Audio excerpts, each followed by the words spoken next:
Good morning दोस्तों। और आज के सेशन में मैं ईश्वर यानी आईबीएम मैथ्स आपका दिल से स्वागत करता हूं। और आज हम क्वाड्रेटिक इक्वेशन के सीरीज में देखेंगे कि किस तरह से कोई भी जो इक्वेशन हमको दिया जाता है और उसको स्टैंडर्ड फॉर्म में बनाना हमको होता है, तो वो किस तरह से हम बनाते हैं, स्टैंडर्ड फॉर्म में उसे कैसे किस तरह से कन्वर्ट करते हैं, ये हम यहाँ पे चेक करेंगे और उसे बनाएंगे। दोस्तों मान लीजिए यहाँ पे कोई इक्वेशन हमको दिया गया है। मान लीजिए पहला इक्वेशन हमको दिया गया है x square plus 4 is equal to 0, इस तरह से दिया गया है और हमको इसको स्टैंडर्ड फॉर्म में कन्वर्ट करना है। स्टैंडर्ड फॉर्म में कन्वर्ट करना है, इसका मतलब क्या है कि हमें इस तरह से लिखना है x square plus b x plus c is equal to 0, इस फॉर्म में हमको बदलना है। मतलब इस इक्वेशन को इसके जैसा बनाना है। स्टैंडर्ड फॉर्म में मतलब इसके जैसा हमको बनाना होता है। तो हम क्या करेंगे, यहाँ पे हम इससे कंपेयर करेंगे। यहाँ पे देखेंगे, यहाँ पे एक्स स्क्वायर की टर्म है यार, यहाँ पे भी एक्स स्क्वायर की टर्म है। यहाँ पे उसके बाद देखेंगे यहाँ पे यार ये टर्म मिडल वाली टर्म जो है मतलब एक्स की टर्म यहाँ पे नहीं है, यहाँ पे सी की वैल्यू है, मतलब यहाँ पे कांस्टेंट टर्म है। तो यहाँ पे कौन सी टर्म है, यहाँ पे बी की टर्म, मतलब यहाँ पे बी की वैल्यू क्या है, यहाँ पे एब्सेंट है, मतलब यहाँ पे 0 होगी।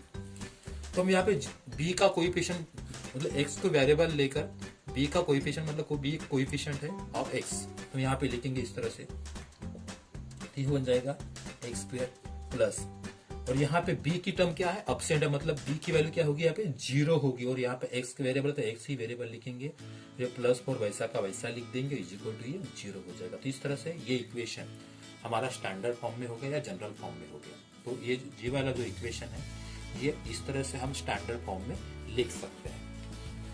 दूसरा इक्वेशन मान लीजिए यहाँ पे होगा 3x square plus 5u is equal to 0 है।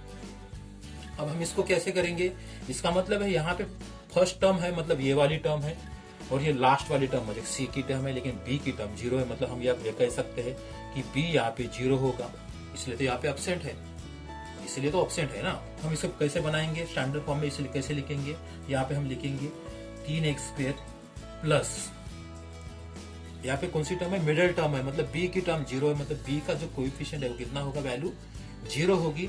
यहाँ पे x है तो यहाँ पे भी x लिखेंगे, और यहाँ पे कितना है 5 है जो कि c की वैल्यू है, तो इज इक्वल टू 0 लिखेंगे। तो ये बन गया हमारा स्टैंडर्ड फॉर्म। तो इस तरह से हम किसी भी जो इक्वेशन हमको दिया जाता है या दिया गया है उस इक्वेशन को हम इस तरह से स्टैंडर्ड फॉर्म में कन्वर्ट कर सकते हैं। और कुछ हम और एग्जांपल लेते हैं।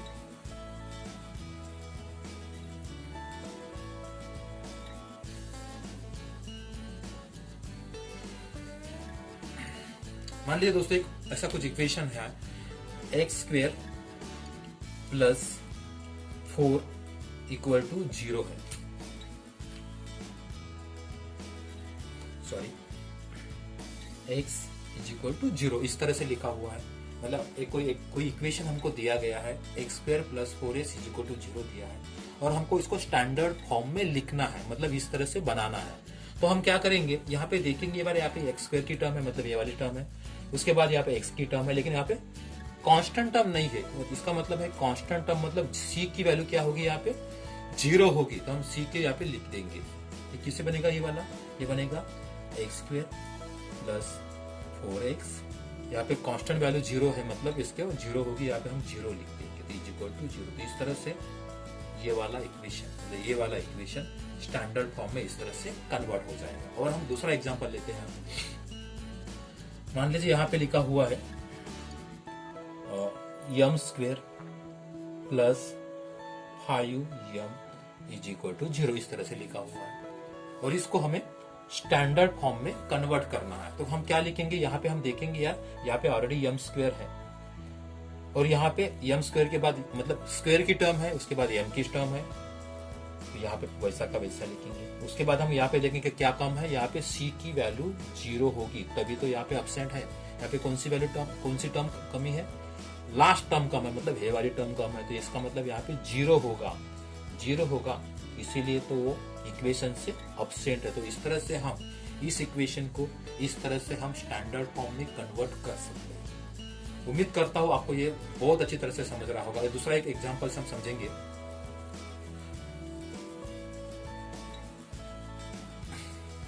मान लीजिए कोई इक्वेशन इस तरह से दिया हुआ है, एक्स स्क्वेयर इक्वल टू 0, इस तरह से दिया हुआ है, x square is equal to 0 दिया। इसका मतलब क्या है? इसका मतलब ये है कि एक ही टर्म यहाँ पे दी है, मतलब ये वाली टर्म ही हमको यहाँ पे दी गई है।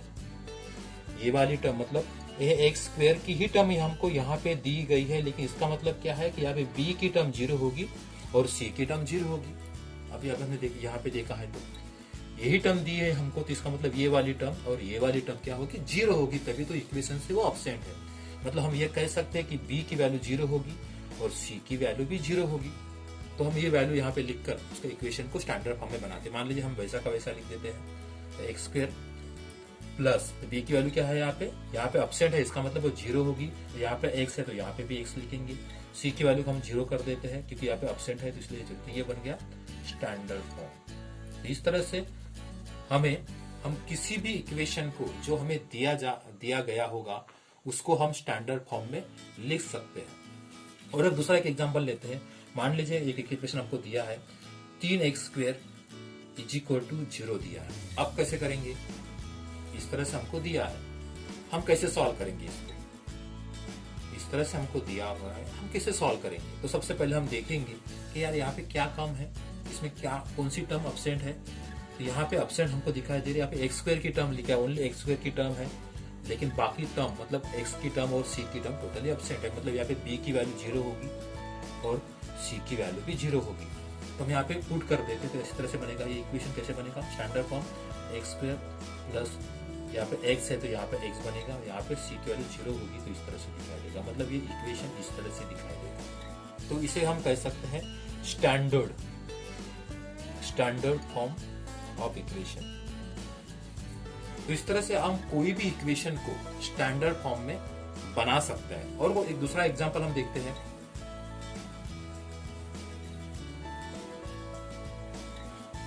मान लीजिए इस तरह से होगा x plus 2 is equal to, यहाँ पे होगा मान लीजिए 6 है, 6 प्लस 8x होगा। इस तरह से हमको कोई इक्वेशन हमको दिया है और इक्वेशन को हमें स्टैंडर्ड फॉर्म में लिखना है। इस तरह से हमको इक्वेशन दिया है और इसको हमें स्टैंडर्ड फॉर्म में लिखना है, मतलब इसके तरह लिखना है, मतलब x square plus b x plus c is equal to 0 इस फॉर्म में, स्टैंडर्ड फॉर्म में लिखना है। तो हम क्या करेंगे? सबसे पहले हम देखेंगे कि x प्लस 2 इसका क्या है, यहाँ पे होल स्क्वायर है, मतलब ये किसी न किसी एक्सप्रेशन का मतलब एक्सप्रेशन है, मतलब एक्सपांशन हमको करना पड़ेगा। मतलब ये किसका एक्सपांशन है?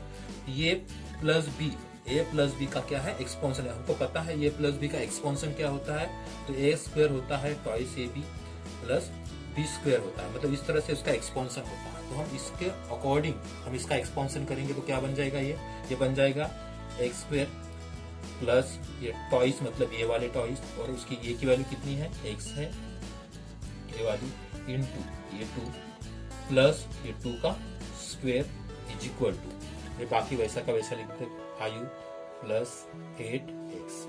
हम इसको सॉल्व करते हैं तो क्या बन जाएगा? ये बन जाएगा एक्स स्क्वायर, यहाँ से लेकर यहाँ तक क्या है, इसका मल्टीप्लिकेशन तो कितना बन जाएगा? ये बन जाएगा 4x। यहाँ पे क्या बन जाएगा? ये बन जाएगा 4 इक्वल टू 5 प्लस 8x। इस तरह से होगा। अब हम ये वाली टर्म इधर लेके आएंगे क्योंकि यहाँ पे इस साइड क्या होना चाहिए? 0 होना चाहिए। हम ये वाले पूरे के पूरे टर्म इस साइड लेके आएंगे, तो इस साइड लेकर आने के बाद क्या होगा? यहाँ पे साइन उसका प्लस है, यहाँ पे भी साइन इसका प्लस है, तो इस साइड आने के बाद क्या होगा? 0 माइनस हो जाएगा और यहाँ पे क्या बचेगा? 0 बचेगा। तो हम यहाँ पे लिख देते हैं, ये बन जाएगा x square plus 4x plus 4। हम ये वाला पूरा का जो राइट हैंड साइड में है वो हम लेफ्ट साइड में ले आते हैं। क्या होगा? ये प्लस 5 है, ये माइनस 5 बन जाएगा, ये प्लस है तो ये बन जाएगा माइनस 8x। इधर क्या बचेगा? 0 बचेगा। और हम सॉल्व करते हैं, एक्स स्क्वायर की एक ही टर्म है तो एक्स स्क्वायर हम वैसे के वैसा लिख देते हैं। यहाँ पे है 4x, यहाँ पे है माइनस 8x, यहाँ पे प्लस है और यहाँ पे माइनस है। क्या होगा? इसका माइनस होगा तो कितना बचेगा? यहाँ पे माइनस 4x रहेगा। यहाँ पे कितना है? प्लस 4 है और यहाँ पे कितना है? माइनस 5 है। मतलब दोनों जो नंबर है उनके साइन कैसे है? डिफरेंट है, मतलब इसका क्या होगा? सब्ट्रैक्शन होगा।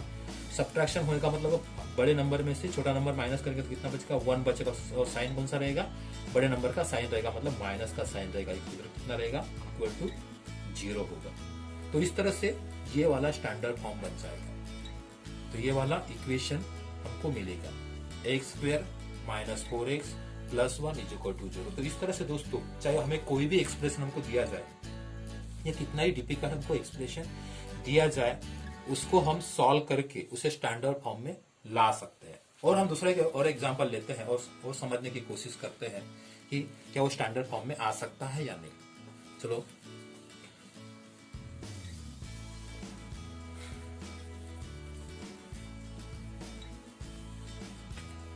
मान लीजिए यहाँ पे ऐसा लिखा हुआ है